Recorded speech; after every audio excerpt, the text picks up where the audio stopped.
Hi, I'm Sharon Landon, and welcome back to Old Asian Lady. Today, my guest is Antonella Gismundi. She is an Italian data analyst with a background in linguistics and psychology. She is fluent in Italian, English, and Mandarin.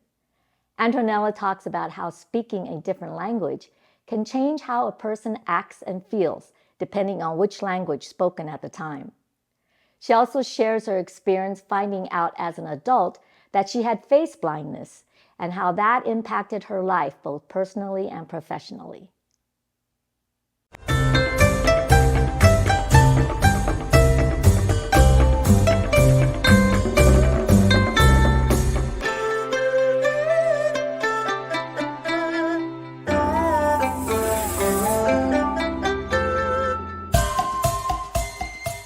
Antonella, thank you so much for coming to see me. I mean, it's been like, I don't know how many years since I last saw you. We were saying pre-COVID. Yeah, yes. So it's been a few years. But yeah, I really appreciate you coming in to share with us today. Thank you. So one of the things, of course, I want to start off with is just a little bit about your background. You're Italian. Yes. Yes, I'm Italian, so born and raised in Italy. And in 2009, I just graduated from my bachelor degrees in Italy, and I took a one-way ticket. I just bought a one-way ticket to Taiwan. One way? Yes, I was 22-year-old, and I thought I'm going to stay 6 months in Taiwan and study Chinese. And now, and actually exactly yesterday, it was 13 years that I was in Taiwan. Wow, 13 years. So my plan didn't work the 6 months. No, I know, it's really weird because when I came to Taiwan in January of 2015. Wait, was it 14 years? 14 years. 14 years. Oh my God. Yes. Yeah, because I just passed my 10th year. And I also said, oh yeah, I'm going to come to Taiwan for 6 months and check it out.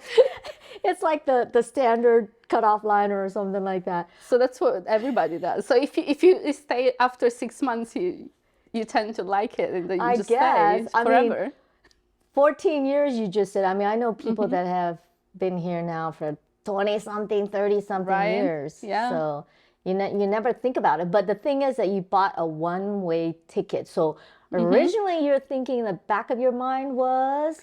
Is that I don't know. Is that I didn't know. And also I think I didn't have enough money to buy it.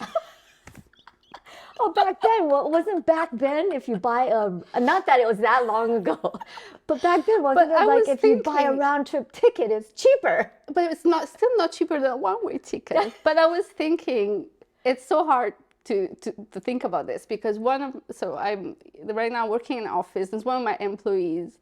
She's so young, and she was asking me about when I first came here. Like, well, what were you doing? And I realized it was such a different world. Like she wouldn't even know what that means. So when I came here, like my phone didn't have internet, and I was wandering the streets of Taipei with a guide and a compass. Oh my gosh!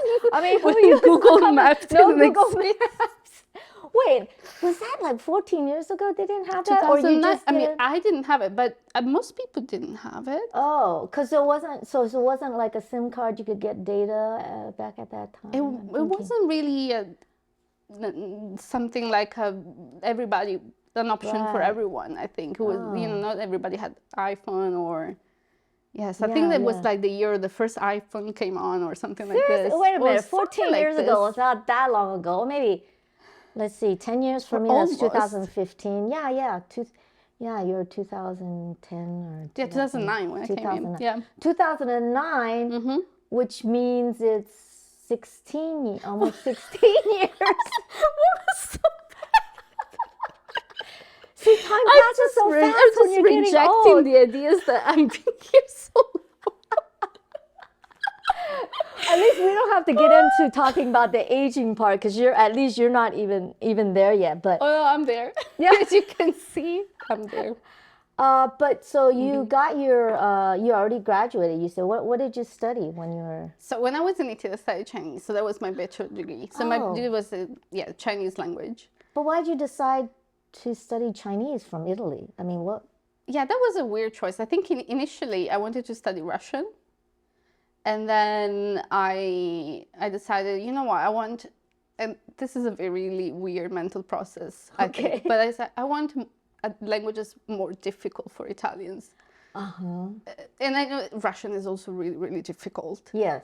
And I can speak a little bit of Russian, but not a lot. But so I was like, oh, I want to really challenge myself and I want to learn Chinese because the writing system is so complicated. Right. The language itself might be less complicated than other languages, but the writing system is so difficult. And so okay, let's try to do this. And so I studied Chinese, and my teacher in Italy was the only Chinese teacher in Italy from Taiwan. She's from Miaoli. Oh, really? And from a little city in Taiwan.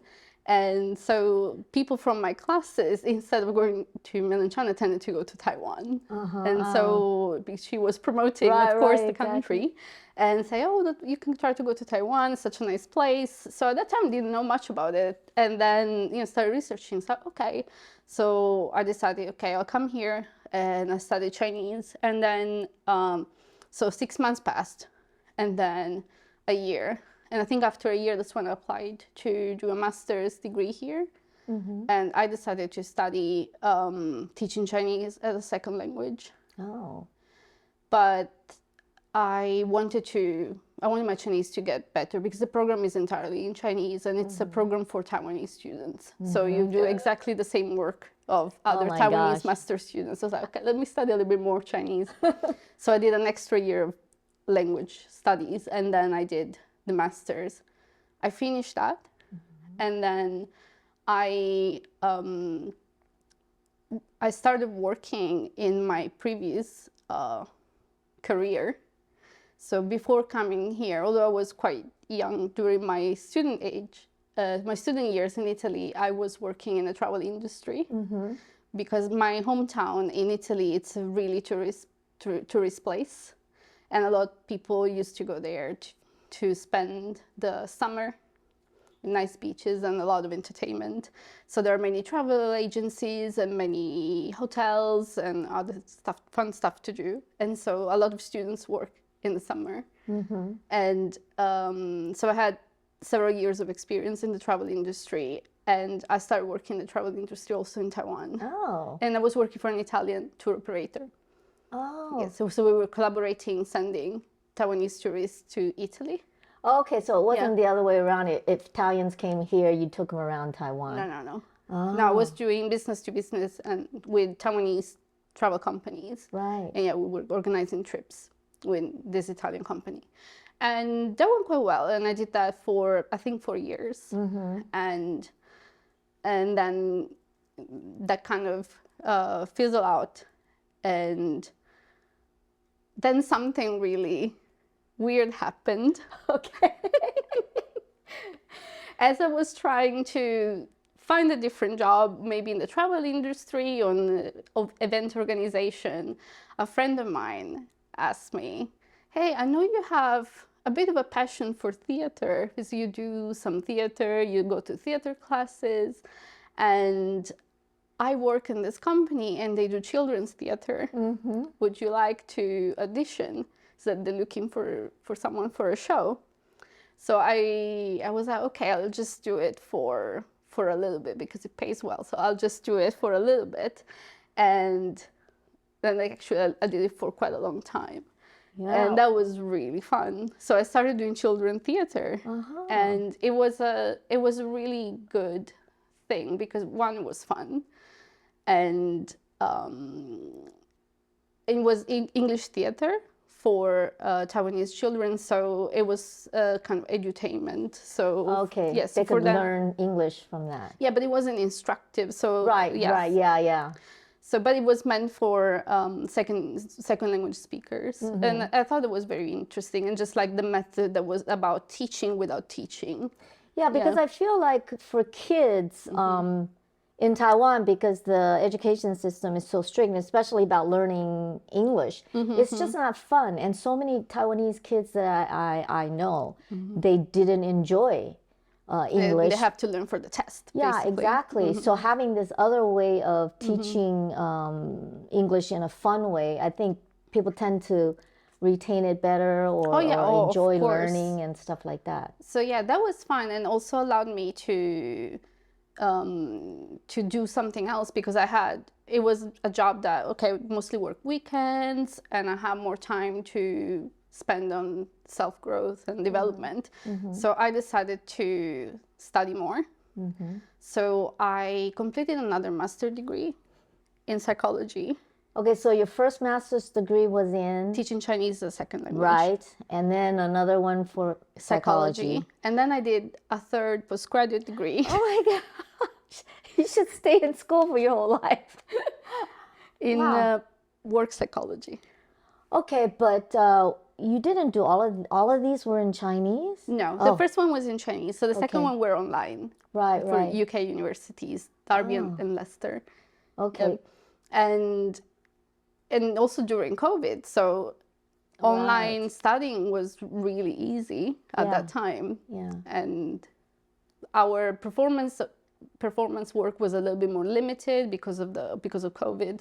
So I was like, okay, I'm home. What do I do? So let's get some degrees. I know, because you were talking about, you wanted to focus on personal growth and something, and that's the choice that you make, not necessarily like spirituality side, or I'm not religion. Very spiritual as a person, but okay, you admitted it right on my show. No, I'm only kidding. Oh, you shouldn't say that. No, I'm only kidding. But yeah, so for going back to your theater with the kids, what was different about that? Because you've done other adult theater also, or have you? Yes. Yeah, and what's the difference you feel in terms of that? Just the way you connect with the audience. It's different, but at the same time, the kind of children's theater that we did in this company, you do shows not just for kids, because the kids are so young. You do the shows for the whole family, so also the parents come and see. Okay. So I feel like the parents are your main audience also, because they are the one spending the money. They're the one making the decisions. But of course, instruction-wise and education-wise, so entertainment and also entertainment-wise, that the children are the main target. Right. But I don't know. And again, maybe because coming from the travel industry, I do still have like the kind of customer service attitude. So I still feel like, I need to service the parents, make them happy, but also need to help the kid and make them feel like, this is fun and it's entertaining.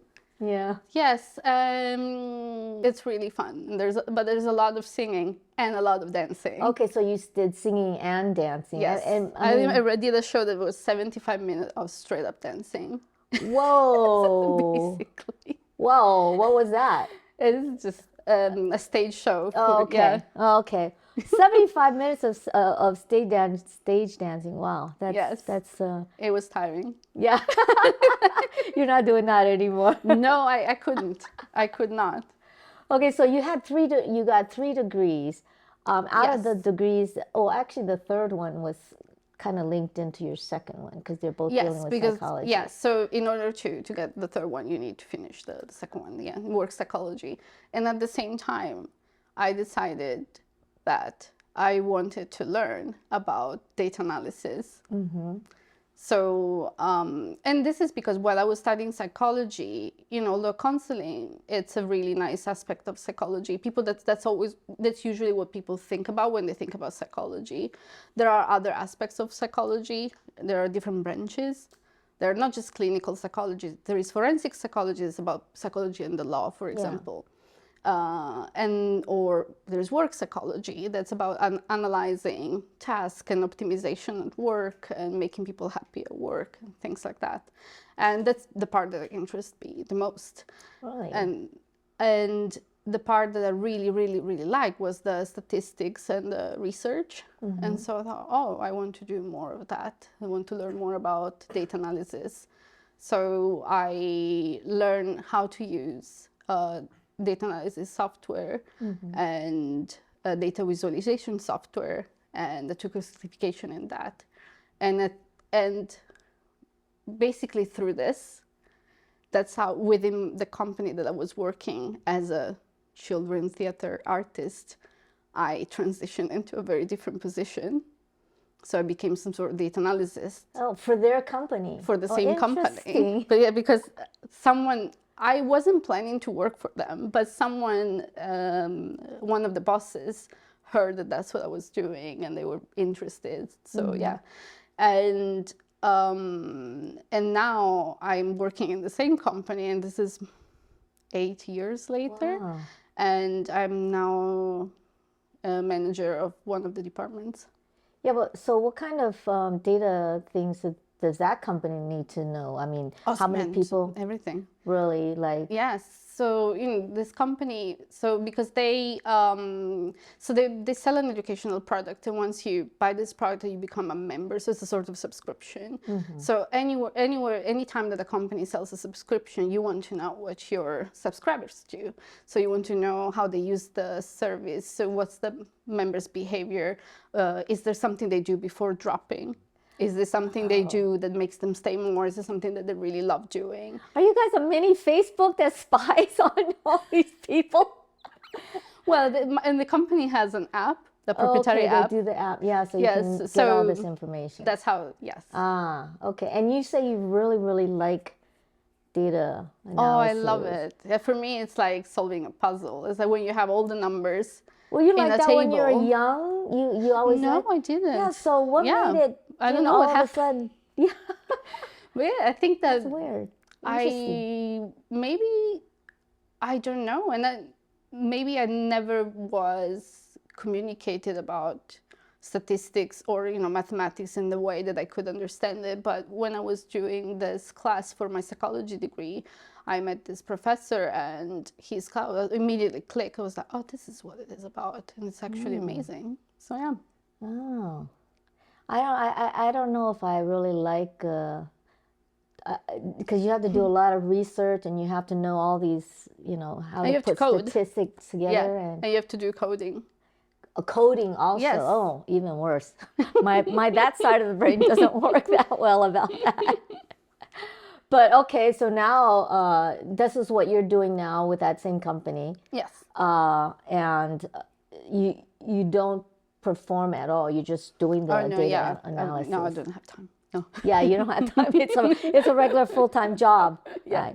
Right? So now that you've been here for so long, do you consider Taiwan home or not really? I mean, do you still get, when you come to Taiwan or you go back to Italy or something, do you still, you have the feeling of when the airplane goes down that, this is home for either Italy or Taiwan? Or it's so weird because sometimes it feels home in both places, and sometimes it doesn't feel home in neither. Yeah. I don't know if other people share the same feeling. Well, for me, the last time I went back to the States, maybe it's about a year and a half ago, and usually when I go back to Hawaii, I'm flying down there, I can see all the blue water, green water, and I just have this feeling of, oh, I'm kind of home. But this last time, I didn't feel that. Oh, no. So I'm thinking to myself, okay, so I don't consider Hawaii really my home anymore. But then do I have that feeling when I come to Taiwan? Because now I've been living here for just over 10 years now. But I don't necessarily have that feeling either. So I don't know. It's kind of a weird... Yeah, because I don't feel like I have it when I come back. And again, maybe like you, I used to have it more before. And now, I guess the more we live abroad, the less you kind of develop that, I won't say detachment, but it just becomes less yours. Yeah. And it's so weird because in Taiwan, I rarely speak to other Italian people. So my Italian kind of, it's bad. Yeah. It's gone downhill. Yes. Yeah, so according to Italians, my Italian sounds weird.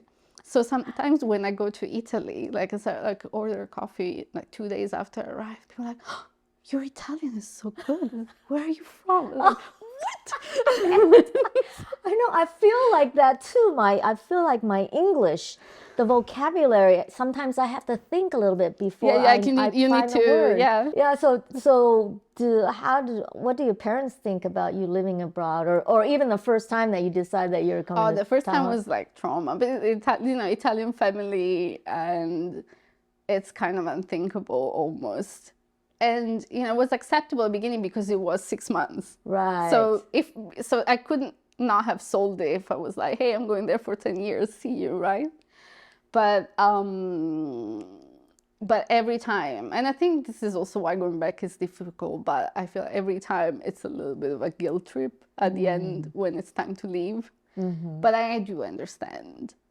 And luckily my sister is there. I feel like if I didn't have a sister, or my sister also lived abroad, it would be more difficult. Right, because your parents are getting older and somebody there too. Yeah. Yes. Yeah. But my sister, like, she's never been interested in living abroad. She really likes living, like, she lives in the same little city that my parents live. And then they moved to a nearby little city, and she moved to... So, like, it's the opposite. I know, that's just...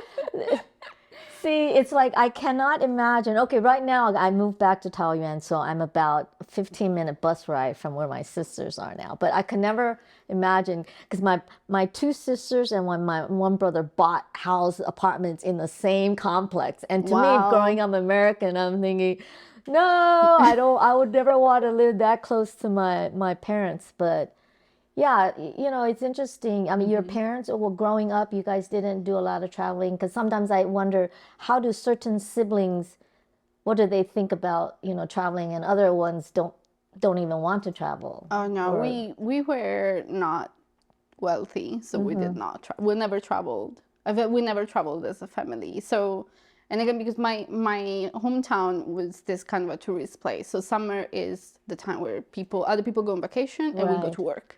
Yeah. So, and the people from our town just work more. Yeah. Even if you have a regular job, that's during the whole year, during that time of the year, you just work more. So no, we never really traveled. But I don't know if traveling is fun, and I do love traveling, but living abroad and traveling, I feel like they're two different things. Yeah. A lot of times, I know when I was working in Shanghai, and I was working in relocation and cross-cultural training, people that go to a certain city for a vacation for 2 weeks or 3 weeks or whatever, they think, oh yeah, it's nothing, it's great over there, But then when you're living there, like you said, it's a totally different. Things are harder to do than you expect. Once that you're in that place for a long period of time, you have to. Yeah. So what was the hardest thing? Do you remember that you had when you first moved to Taiwan? At the beginning, this is going to be a long story. I don't know if this... Okay. At the beginning?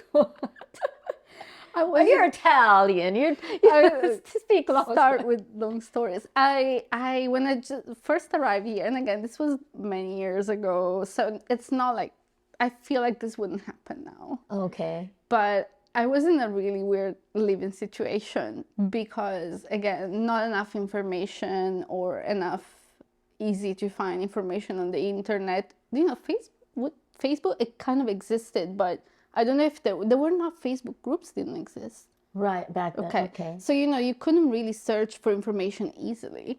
And so I remember that I was staying in this place, and that I found online. It was like a hostel, and they were giving rooms, and mostly to foreigners. And I went to stay in this place, and it was not good. It was not good. Okay. And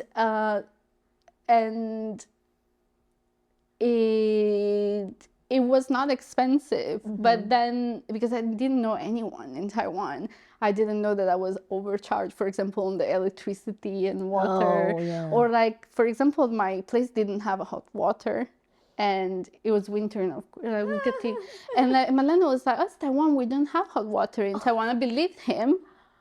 Oh my God. So it was like, oh, okay, in Taiwan, like, I would just be like, okay. You suffered a lot when you first moved here, but you still stayed. don't know how. But yeah, so it wasn't great. And I remember that was the time, like, so I stayed there for the first 6-7 months, and at a certain point my air conditioning broke, and at that time was July, and this place was like rooftop, you know, under the metal sheets kind of thing, so the temperature was so high inside the room, and I was staying at school the whole day until the library closed, just to not stay in the room. Wow. And when I went back home one night, it was so hot inside the room that one of my pair of shoes that was inside the room had melted together. No way. Seriously? I was like, it's time to leave. How can it be that hot? Seriously? Oh my gosh. Yes. Oh. But and yeah, and the landlord just disappeared. I don't know. It was, and this place right now, not right now, but a few years ago was demolished. The whole building. I don't know. It was such a weird situation. Yeah, there was people like cooking in the corridor. It was really weird. It's like, and I was like, I guess this is Taiwan. And then when I was telling Taiwanese people, were like, no. But this was like later. I didn't know them at the beginning. Right, because at the beginning I was like, oh, I guess this is it. And I didn't know. And then later when I start making Taiwanese friends, they were like, that was not normal. Very legal.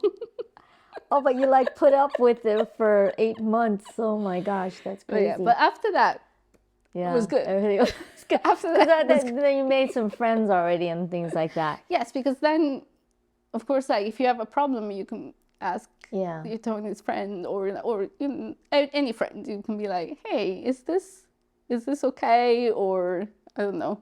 Yeah. Oh, crazy. But now you can Google things or you can search. I know, it's easy. That's the first thing I do is Google when I go to a place. But so for language wise, you had to come here. You were studying Chinese, but how many languages do you speak actually right now? So right now I speak 4 languages. 4 languages. Yes. So I speak Italian, English, and Chinese, I would say fluently, and then I speak Spanish. So I started learning 2 years ago. So say it's intermediate. Yeah. Okay. Now, I mean, I think did you study some linguistics too or something like that? Yeah, I studied linguistics for my first master's degree. Yeah.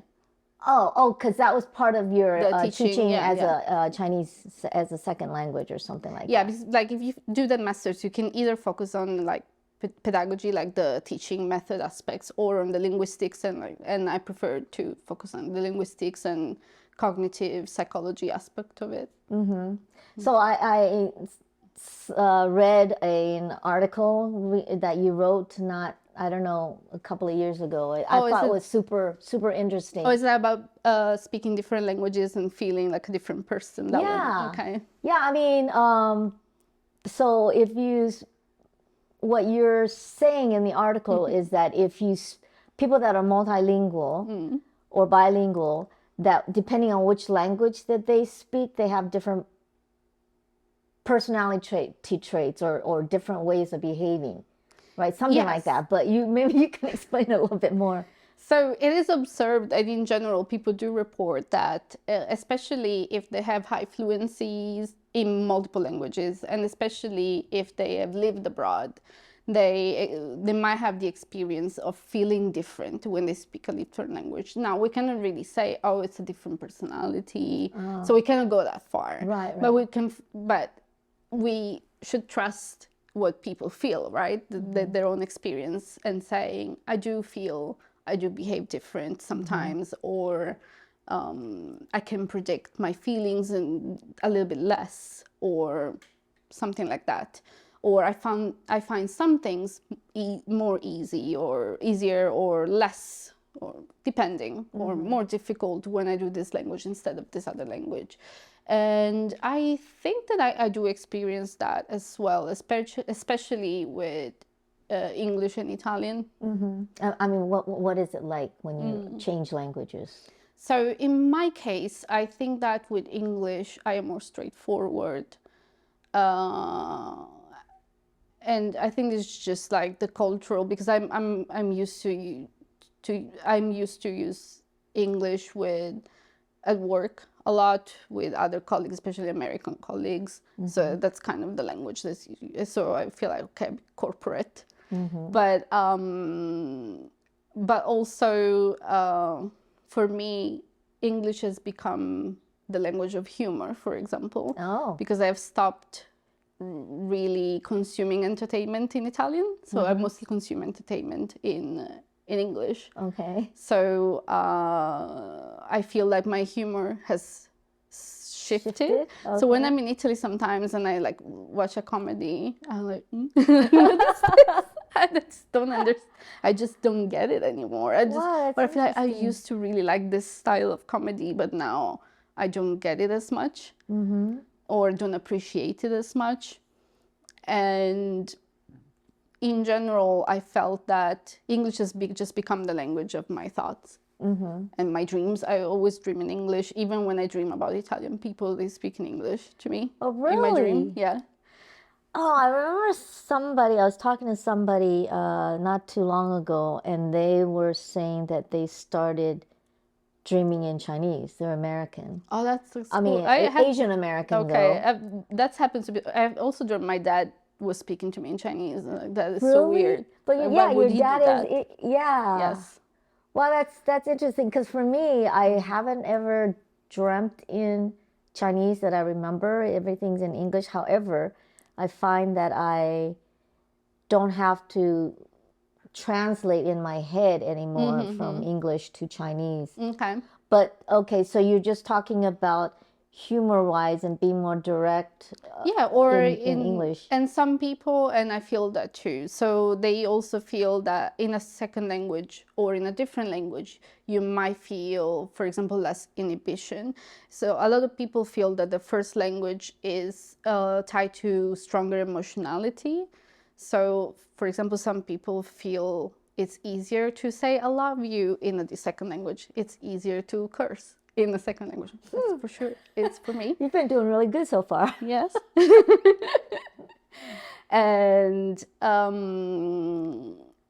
for me, for example, because we were saying that I've done theater and even when I was trying it at the beginning, and I also did stand-up comedy, and I did in English, if I think about doing stand-up comedy in Italian, in front of an Italian audience, I die inside. I cannot even process that. It would be terrible. I mean, stand-up comedy is scary. It's one of the scariest form of entertainment. I agree with that. I heard that that's true. But the thing is that what if people didn't know that you're Italian and you did performed comedy in Italian, and but like, they didn't know. She speaks so well. Yeah. So you just gotta switch your mindset or something like that. Maybe I can put up an accent and be like, unless I can be like, wow, at least she speaks really well. Yeah. Okay, I can try to do that. But I mean, that's interesting though. So you do, but what about then when you're speaking Chinese? Because you're fluent in Mandarin now too. What are you like in that way? So my Mandarin, I feel, I think I try to conform to what I am supposed to be saying in Chinese, especially at work, about when to be direct, when not to be direct, and especially with Taiwanese, for example, Taiwanese bosses, the way you need to talk to them or you should talk to them. I think I have more or less understood that. But I also know that if I say something, sorry, I touched my microphone thing. But if I say something that it's not completely culturally acceptable, I might be forgiven because I'm a foreigner. But if the same thing came from a Taiwanese person, maybe it would be very offensive. I don't know. Yeah. But I didn't get that right. Yes, or maybe if it came from a Taiwanese people would assume other intentions. So, but in general, I don't really have the feeling of being a different person. I don't have that feeling in Chinese. I don't know if, maybe I think my Chinese, although it's fluent, it's not advanced to have taken over my thoughts. Yeah. He has not taken over my thoughts. So I can express myself well, but if we did this interview in Chinese, for example, I could express myself, I could tell you most of the things I've said, but I don't think I could be as funny or witty. So it would feel very different. And that's because you necessarily don't know the nuances of the language, or is that the language itself makes you feel? I think it's that maybe my Chinese is not advanced enough to know those nuances and know how to express this. But it's not only that, and it's not the language fault. I wouldn't say that. I think it's more about me, because I think more, besides the knowledge of having the knowledge to know how to express, you need to feel it. And you really have to have that feeling of the language. And I feel like I don't have that yet, to have that kind of feeling. But I think my Chinese sometimes is too sarcastic. And apparently Taiwanese people only get it if they know me well, because if they know me, they know it's coming. But otherwise, so I tried like sarcasm with strangers in Chinese, and it doesn't work. Because they maybe, but I think it's the reason it's not because people don't understand it. It's because maybe they don't expect it. It's coming from a second language speaker, so they think maybe I said something wrong, or that I didn't mean when I say it. So they don't. So if I say something that's a little bit more, it just like falls flat. Because I know. Can I give you an example? Yeah, sure. Because I'm thinking it's sarcastic. My joke. Is it like rude or sarcastic? What does it mean? So, for example, I did my surgery for my eye vision. It's quite expensive, like LASIK, so it's quite expensive. So I went to do the surgery. You know, you do it in like, I don't know, 1 hour, the whole process, and you are inside for 5 minutes in the operatory room. It's very quick. And so I came out, and I went to pay, and at the end. And so the attendant asked me, was everything okay with the surgery? And I said, well, this is the most painful part. Is the pain of money, yeah. And the guy was just like, the surgery is not painful. So like he could, and I think I was like, right, okay. So, but I was like, okay, the Chinese must be really bad in Chinese. But when I told my colleagues, they were like, they were laughing. They all got it. They all got it. But I think that because they know that I would say something stupid like that. but the poor person was not expecting it. But that's the thing, from is that a stranger. When you're kind of saying that joke, because in English it would be like, you know, everybody would get it and it's funny, but then, so you're using this English kind of humor, translating it into Chinese. But I think it's not only that. I think it's what is the relationship between me and this person that, because like between me and my colleagues, maybe it's too familiar. Exactly, because me and my colleagues, they understand immediately because we know each other. But I think like we don't have the right relationship to be making this kind of joke. So I think culturally speaking.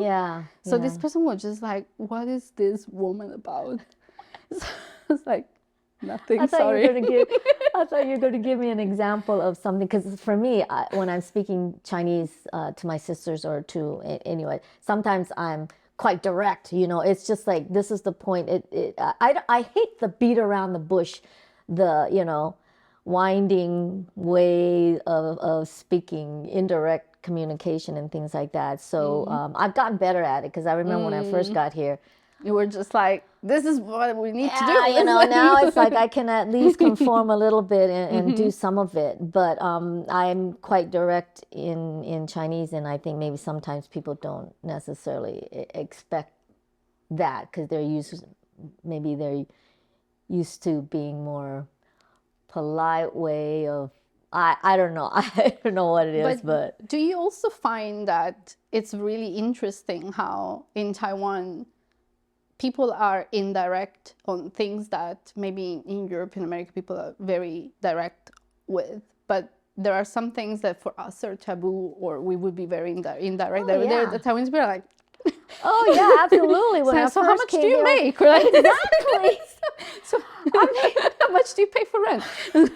It was like one of the things that really irritated me because when my sister, and because family is even different, so my sisters and them, they just think that they have rights to every solitary private thing that I have in my life, you know. And at the beginning, when I first came back, I was thinking, okay, well, I just tell them a little bit. But then I just decided, and I told them straight out, you know, this is private. You know, in the state, I would not talk about this, you know. So they know now that if I don't answer or I say something that, but they pry for every single little bit of information about your personal life, you know, everything. And I'm thinking, ah. And sometimes even from a stranger, like I guess ask some question, like okay, what? Yeah, I think in that way sometimes I feel like it's they want to connect with you, Yeah, it's or a trying way to to get make something. small talk Yeah, in a way, but that it's, would not be allowed in other countries. It's just considered taboo elsewhere. yeah. Or like maybe comments on the physical aspects that here sometimes are like very okay, especially with the older generation. Can I tell another story? Feel free to cut it. But I remember once I went to this shop to buy clothes. And I mean, I was there just browsing. I just wanted to check it out. So I stopped this place looking at the clothes. And there's this lady that works at the shop, this like older lady. And she, you know, starts doing, oh, hi. And like she's chatting in Chinese and just say, where you, and then she's asked, where are you from? And so I say, oh, I'm from Italy. She say, oh, are Italian women all short and fat like you? And I said, no, they're all tall and skinny. That's why I had to leave the country. Oh, did she get it? No, she was like, oh, really? That's why I said, yeah, I had to. I was like, where is the place? Yeah, where is do the you draw the country line? that I can reach for shelves? And that's where I ended up. I don't find it offensive anymore. Yeah, but I just find it so interesting that it's just something that, oh, and you know, at the end, I'm not saying it's not body positivity, but I wouldn't say that. But it is kind of almost a neutral comment. It's like, okay, someone, they say, okay, this like a descriptor. So this person is like this, or this person is tall, this person is short, and I don't know. So at least that's how I came to perceive it at the end. Yeah. I don't mind it because they never tell me, you know, you're ugly or so. But you know, they comment maybe that I am not skinny, but they don't say it like a negative thing. So I don't know. Yeah, I guess it's if you know that the intent wasn't meant to harm, then that can kind of switch your thinking about in terms of whether to be offended or not. And if you're used to it, Yeah. because you get those and that's the thing is, I wanted to ask you, being a foreigner here, do you feel like it's more of a positive thing, or do you get a lot of negative things that happen to you as a foreigner here in Taiwan? I think that I mean, in general, I know that as a foreigner, I will always be an outsider. So like I can never like walk. So one thing that I really enjoy when I'm back in Europe or in Italy is just enjoying the anonymity to be in a crowd. It's something I don't have here. Yeah. It's so nice. It's so nice. And but it's totally okay. Yeah. It's okay not to have this, and I chose to be here. And so I understand that, because right now this place, this Taipei, is not very multicultural, so I am still seen as an outsider. And of course in 2009, when I was living in a small neighborhood in New Taipei City, it was quite different. Like people were taking pictures of me, or like now, or like trying to touch my hair when I had curly hair. Right. But now it's quite mild compared to that. But in general, I would say I am, you know, I'm Caucasian white. I will still enjoy privilege I will still have privilege, even in Taiwan. So I understand the fact that by my choosing to be here, I will be perceived as an outsider, but that's okay. I cannot fault Taiwanese people for that. Do you, when you speak to somebody like though in Mandarin, and it's, I mean, do you get, what kind of reactions do you get actually? I think the funniest reaction, and this happens often, and like it has happened that I speak to people in Mandarin and they don't realize it. Yeah. And they think I'm speaking English to them. So they don't understand it, maybe? No. We have a conversation, let's say a few minutes, and then after a few minutes they say, "Wait, do you speak Mandarin?" And so I was like, "What language were we speaking?" Wow, that's funny. But the whole conversation is in Mandarin, and you're responding back to them, and you're talking, and yes, they just... But I think that in their mind, just like they didn't clock that in because it was going smoothly. Yeah. So they think, okay, so that was English. Right.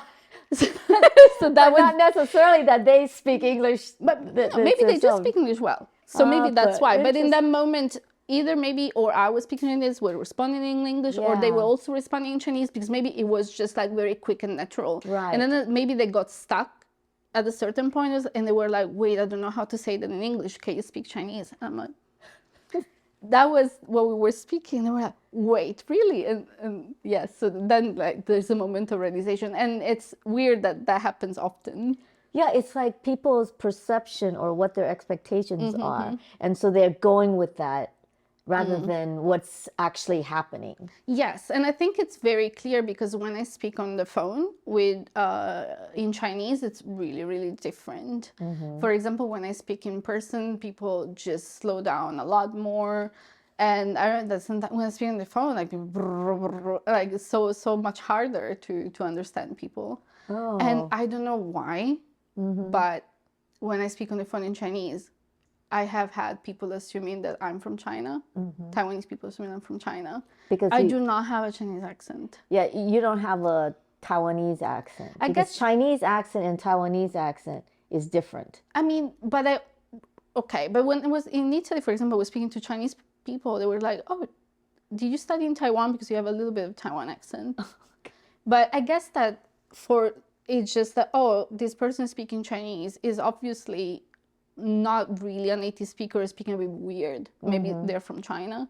In China, there are several people who are not natives because maybe are for minorities. Yeah. So I think that maybe that's the connection. And so it has happened to me several times. That once I even were calling about asking how to do my taxes or where to go, and we had this miscommunication because for like 20 minutes the person just assumed that was from China, and she was telling me I had to go to this place. I've never been there to do my taxes. I don't know why I have to go to this place. And the answer, because you are Chinese, you have to go there. You know, I was like, what? I was like, I'm not. Because when you're talking about asking all these, when you're talking about all these asking these questions about your taxes, I thought all foreigners just go to the tax bureau right there and say, "Here's my paperwork. You guys do my taxes for me." Because I heard so many people do that. I mean, you can do that, but because I think I was late. That's where you go every year. I was like, I do not. Yeah, that's when you figure out, wait a minute, are you talking to me or are you talking to somebody about somebody else? Yeah, that's interesting. One of the things I just found out about you recently, which I had never, and I literally never really knew that it existed, was the fact that you have face blindness. Oh, yes, I do, yeah. Yeah, so can you just explain a little bit about that? Yeah, in my wallet, I have a card. You have a card? I have the card, the face blindness card that I give to people in case I don't recognize them. So I was like, hey, this is a real thing. Okay, so... I'm diagnosed. But yeah, so face blindness, it has, so the official name is prosopagnosia. Just you kind of recognize faces. And there are different degrees and different ways. So some people have it from birth, like hereditary. Okay, yes. And some people have it like traumatic origin, like you're in a car accident, let's say, and then when you wake, you were recognizing people before, and then when you wake up, you don't recognize people anymore. In my case, it's always been like that. I just didn't know at the beginning. Yeah. You wouldn't know that other people don't see people the same way, right? So, and in my case, found out my mom has the same thing. So that's where I got from. Did she know she had? Oh no, she did not. She didn't know either. So that she found it from me. But but yeah, it's so it's not like you don't see. So right now, because people are, you don't see face, I do see faces. So I see your face. But for example, recognizing people out of context for me is really, really difficult. So let's say that we've seen each other now. It doesn't matter if it was the first time after 5 years or tomorrow, but you are in a place where I'm not expecting to see you. Let's say that tomorrow you are downstairs at the lobby of my office because you were going there for different reasons and I didn't know. I would have no idea it's you. Wow. So, and it feels bad to say because a lot of people feel like, oh, recognizing it's like a way to acknowledging who I am. But it's just about the face. But there are other things that you can use to recognize people. Just the context is such an important thing. So for example, again, let's say that you work in a certain area and I'm working around the area, I would know to look out for someone that is your body type, that walks similar to you, that dresses similarly, that has similar hair. And then if I see that, I would like try to look at you and see if it's you. And also from your facial expression, if you recognize me too, and things like that. But otherwise, it's just like, so apparently it's the way we process the face as a whole. So we can process different parts of the face separately. So if someone especially have a very distinct, say, nose or part of the face, that will help. But it's just that the proportions and just how things relate to each other, which is what people use to recognize normally faces. We do not do that. How about if somebody is, you're not seeing their face, but you see because sometimes you can recognize people by the back of their head. Oh yeah, I recognize people from far better than regular people. So it's just and the voice. Face. Voice. I recognize voice so well. Like people call on the phone. I remember that when I used to do was like hotel reception, or like I remember recognized clients sometimes that been there months before, and people were really surprised. Oh, so did you find out about it when you're studying your master's degree? Yeah, because I was studying different kind of cognitive impairments, and started reading about this. I was like, wait, this is a thing.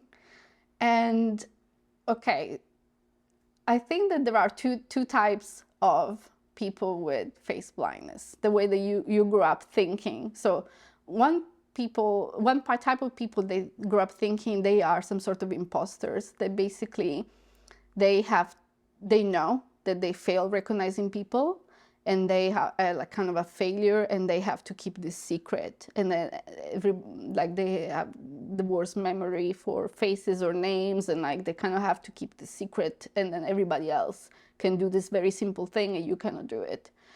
Instead, I believe that's kind of the second type of thing, or I don't know if it's just me, but I believe that everybody was like me, that we were all bad. So I believe that, okay, we're all bad at recognizing people, but so that's not how we recognize people, not by the face. So for example, every time I met a friend, even like a friend that I know, I would message them, oh, I see you there. I'm wearing a red skirt. And then people would be like, why would you tell me? I'm thinking, if I sell something on Facebook, I just tell them we're meeting at Yuan Shan, and I'll say, I'm wearing this and that. But you literally did it for people that you knew. Yes. And I would always do weird. It. Yeah. I didn't know it was weird, because I was like, it's weird other people don't do it for me. I was thinking, wow, other people are very inconsiderate that they don't tell me what they're wearing every time. I always say, So that's kind of what I was doing. Oh, wow. Or like, for me, also watching movies sometimes is like, what is happening? Because especially if there are two characters that look very similar, so it's really good to watch it with someone else so I can ask questions. So I was like, wait, do we know this character? Have we seen this person before? Is this new? Yeah. I mean, you know, when I was in Shanghai, I did a lot more networking than I do here, just the nature of my job and stuff. And I know people are always saying, oh, I'm really bad at recognizing people's faces. And for me, I'm pretty good at recognizing people that I know them. But usually when I get their business card, I'll write down, you know, some characteristic about them and stuff. But in general, I'm pretty good at recognizing faces. But if I think I was reading that in this particular study, it's 1 out of 33 people. So all of these people that I've met before and that all talk about, oh yeah, you know, I'm just terrible with people's names and faces. That's what my mom thought. She thought she didn't recognize names, but it's not about the names. Because I've seen her introducing herself to people that she worked with before. Like, you wouldn't do that if it was just the name. Yeah. If you like, you really honestly thought that you never met this person, right? Right. So, or like sometimes it happens that I tell people I have face blindness. I say, oh, I'm also bad with faces. And, you know, maybe they actually have... That's why you have the card. Yes, but I have the card. And I said, oh, like, are you bad with faces, like you wouldn't recognize your own mom? And they were like, of course I would recognize my mom. I was like, well, I didn't. So story time. Yeah. One time when I went back to Italy, my parents were supposed to pick me up at the airport, but my dad, it was like the designated face recognizer wasn't available because he was parking the car. Yeah. And so me and Mama were left trying to find each other at the arrivals, and we were unsuccessful.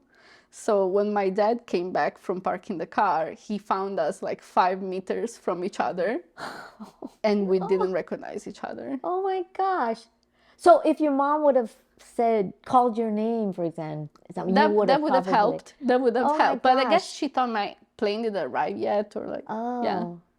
So do you like not sometimes recognize yourself, or is that something that happens? In photos, yeah, sometimes it happens, yeah. Or like my mom I sent a picture of like photos of a group of friends, and my mom's like, oh, you're wearing a new dress. I'm like, oh, that's my Taiwanese friend.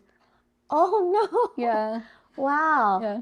So how do you deal with this, or how do you what do you mean? I mean, you just live with it, that this is the situation that's in your life, so you let everybody else in your life know that you have your face blindness. But are there things that you do to make it less? I think that one thing that I know, because I've seen before that when I fail to recognize people, that people got offended. So one thing that I try to do, even with people that I met briefly, I try to remember kind of a fact about them. And I do have good memory for people and their names and what they do. So that's not difficult for me. It's just the face. Yeah. So once I match them, so let's say you are David, that I met only once, and then I saw you again and I introduce myself thinking I've never met you, and said, oh, actually I'm David, we met each other at blah blah blah, like this person's party. I would be like, oh, I'm sorry, David, I remember now that you told me that your mom just went back from Germany and blah blah. So I try to then give them a personal detail of something they've told me. Okay. And that works. That will, like, okay, because then they kind of feel like, okay, you didn't forget about me, you just forgot. So like forgetting the face is not forgetting about them. Yeah. Oh, that's interesting. So I try to do that as a way to kind of cope with the social failure of when that happens. Yeah. But I think that one of the thing I was terrified of doing as a face blind person was to having to recognize people in a lineup. Okay. And I had to do that. You did? and I succeeded. Oh, what do you mean? What happened? You had to go to line up at a police station? Yes, it was a photo lineup. Okay, photo lineup. But yeah, I was like, it's not gonna work. But so why would you have to do that? it was like a case. I had a case against a person that stalked me, and then stalked one of my ex-boyfriends, and then attacked him, and before had attacked me. So like we had and then I had to recognize him, because eventually they caught him like running on a scooter or something. So they got like the plate and say, okay, we need to confirm the identity. So they had the photo of his driving license, and I almost was like, should I go there and tell them I'm not going to be able to do this? But as soon as I line up the photos, I was like, it's him. It's just like the eyes were like dead, and I just recognized him. It seems weird that you would be able to do that, because you had a history with him because he had done stuff. Yes, but I don't know. I think that, okay, when you recognize people, you're not only seeing their facial structure, their facial expression also gives you something. And this particular person, because actually the incidents that these were like 2 years apart.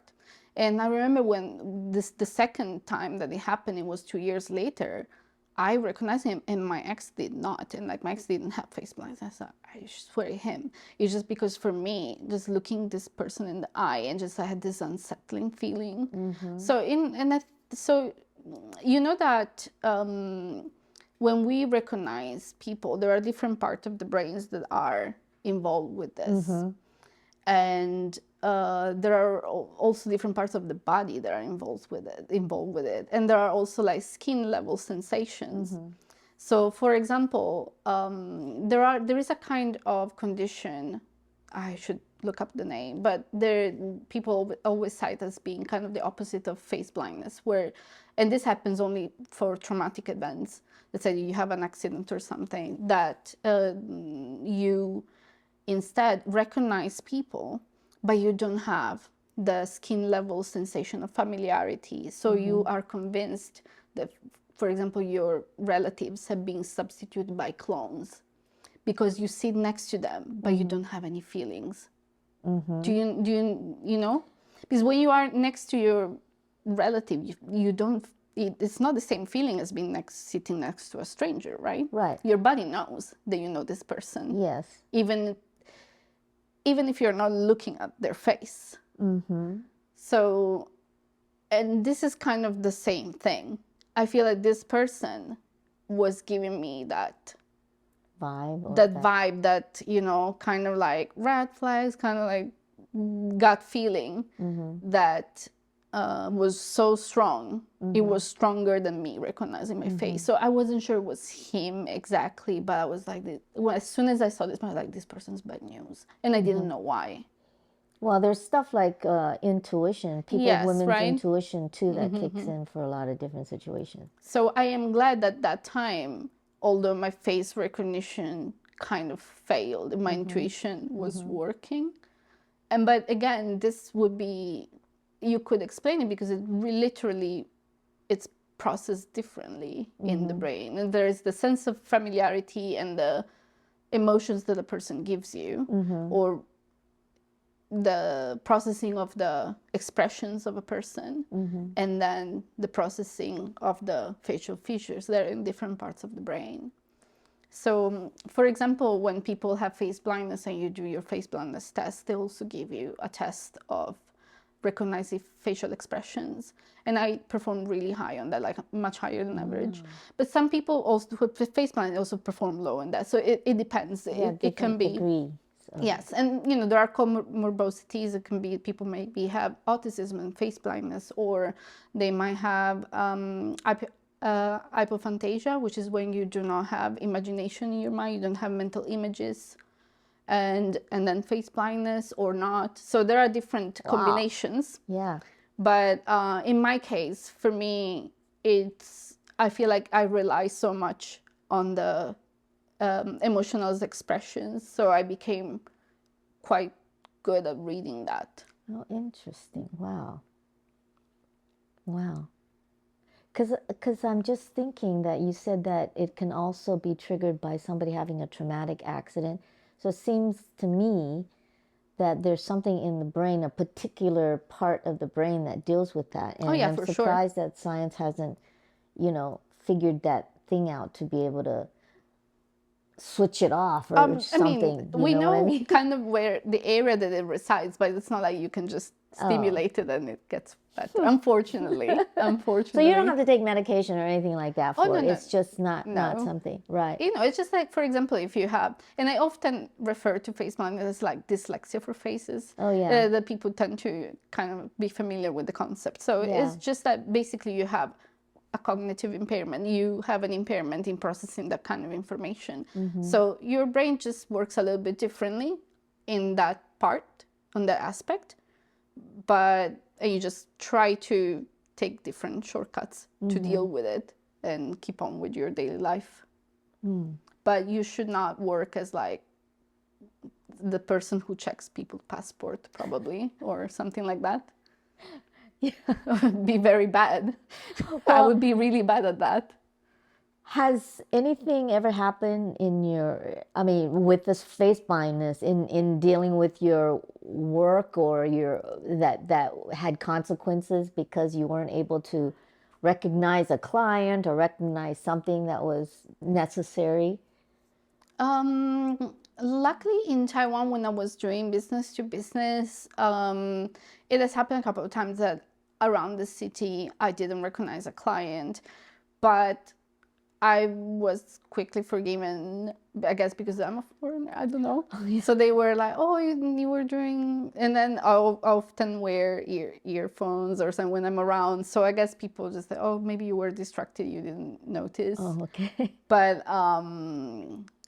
there is the chance that people will think that I ignore them, but I actually didn't recognize them. Yeah. Yeah. Oh. Okay. But if I go at that time, like I used to go to the travel fair and there were a lot of my clients there. But okay, I knew I'm gonna see them, and this person's gonna wear the shirt with the logo. So like for me, that it's easy to recognize them if I know the context, because then you narrow down the choices, right? So your brain is just functioning this way, just like that, Just where like, you just... It's okay. Oh, it's kind of like being a data analyst, That's what I do with the CFAs. Yeah. It's like, okay, where is this person? What is she doing? Right. So I have to do the data analysis before I can determine, do I know this person? Yeah, I wonder if that's why, you're Why I so like good that. at the data. Yeah, because you had to systematically do it for your face blindness thing. Although it's probably not as, necessarily data driven with all of that kind of stuff, but maybe it becomes more natural. It is kind of data driven, because I remember that, like, I would memorize people's wardrobe. Oh, like I know what people's clothes are, and people tend to wear the same clothes a lot. Really? Yes. Well, and I know.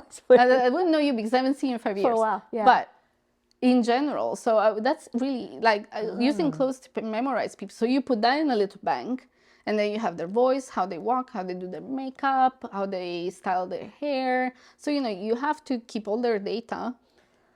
And then, so when you see them, you like kind of open that and like try to shuffle.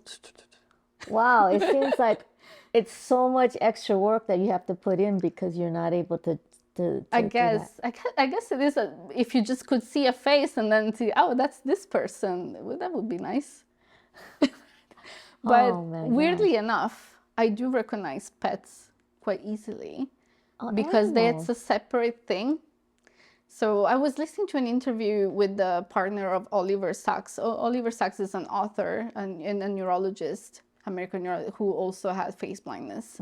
And his partner was saying how Oliver said they were walking around the neighborhood, and Oliver Sacks would recognize the neighborhood from their dogs when they were walking the dogs. Oh, yeah. And I feel like I can do the same thing. Like I had a neighbor in Italy, and she had 6 black cats, and I could tell them apart, and she couldn't. Really? Yeah. Wow. Well, that's weird. But for me, that's not weird. It's just... But for me, it was so easy. For me, it was just like, they got this little whisker that's a little bit different. I just look at their face and I know. God. So, I mean, that's just really amazing, really. The fact that I just never knew anything about it until I, happened to come across your situation. But yeah, so we're getting to the section now where we're talking about, we want to talk about your wow, which means your words of wisdom. Okay. So whichever it is, whether it's dealing with somebody recognizing or tips about face blindness, or maybe coming to live in Taiwan, or whether it's, would you have any wow to share with our audience? Okay, I'll leave out the face blindness just because we are a small part of the population, apparently. Okay. I think, as we were talked about, one of the things that I really enjoy doing is seeing myself as a lifelong learner. And even though I was maybe too old to just decide that, okay, if I want to switch career, if I want to learn something new, I should just do it. Or especially if someone has interest in doing something that's a little more techy, even if they're not from that background, or the opposite, it's something that they can try. And if it's fun to learn, then it will be fun to do, I would say. And I think that has brought me a lot of joy in the recent years. I think that's what brought me the most joy, just learning about new things and knowing that originally I thought, oh, the years of my school life are over. So I'm done with that part of my life. I don't know.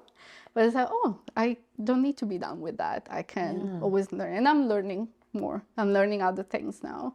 I'm learning more about AI. I'm taking courses on AI. I'm just learning how to code in Python.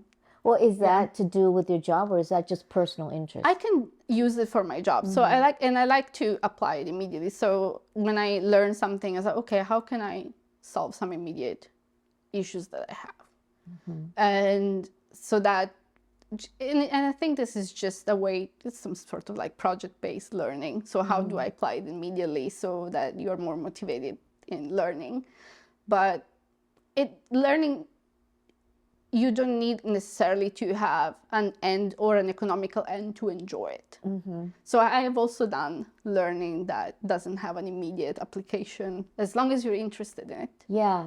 I think that's really important, because if you like doing something, you like to learn something, then it's just like if you're in a job that you really like, or that you really enjoy doing. Time goes faster. It's a lot more, you're a lot more able to enjoy the day or enjoy your work if you like it. So I'm also learning about AI and those types of things. Not like really deep, but like things about ChatGPT or those things that I always was a little bit nervous about touching, because I'm older and I'm thinking, it's probably going to be too complicated, but actually it's not. Yes, and there's a lot of information out there. I feel like if you approach it from a way that interests you, everyone can learn it. Yeah. And like anything that you want, if it's from an angle that you like, that you enjoy, because then you will dedicate the time. And you just need that. It's a little bit like language. You don't need to be, people think you need to have a talent for language. I disagree. I think that everybody can speak at least a language. Most people can speak at least a language. So it's a skill we have. We're kind of wired to have. And we just need to dedicate time and exposure to it. And the same way, okay, if I want to learn about AI, I want to learn about something else, I just need to dedicate time. And if I'm interested in it, I will do it. If I think it's the most boring thing on earth, I will not do it. So I think that's it. Yeah. Okay. Well, thank you, Antonella, for coming by and sharing your stories with us. I'm so glad we got to connect after 5 years or something like that. But thank you for coming and joining us today on Old Asian Lady, and we'll see you next time. By the way, if you have a story that you'd like to share with us, contact us at the oalshow@gmail.com. All right. Bye-bye. See you next time.